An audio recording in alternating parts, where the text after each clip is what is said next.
भूली हुई झोपड़ी। एक सुदूर गांव में अनिल नाम का एक युवक रहता था, जो बचपन से ही गांव के बाहर स्थित एक पुरानी सुनसान झोपड़ी के बारे में डरावनी कहानियां सुनता आया था। गांव वाले कहते थे कि वह झोपड़ी श्रापित है और वहां जाने वाले कभी वापस नहीं लौटते।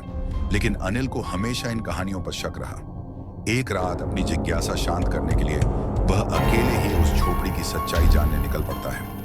झोपड़ी के पास पहुंचते ही उसे एक अजीब सी ठंडक और सन्नाटा महसूस होता है। अंदर का माहौल भयावह था। दीवारें धूल और जालों से ढकी हुई थीं और हर चीज पर समय की छाप थी। तभी उसकी नजर एक अंधेरे तहखाने की सीढ़ियों पर पड़ी, जहां एक पुरानी कुर्सी अपने आप धीरे धीरे हिल रही थी। अनिल के रोंगटे खड़े हो गए, लेकिन फिर भी उसने तहखाने में झांकने की हिम्मत जुटाई। जैसे ही वह सीढ़ियों के पास पहुंचा, अचानक चारों ओर अजीब सी फुसफुसाहटें और कदमों की आहट गूंजने लगी। डर के मारे अनिल का दिल जोर जोर से धड़कने लगा। वह तेजी से पलटा और झोपड़ी से बाहर भाग निकला। लेकिन बाहर आते ही उसे महसूस हुआ कि कुछ तो उसके पीछे अब भी है।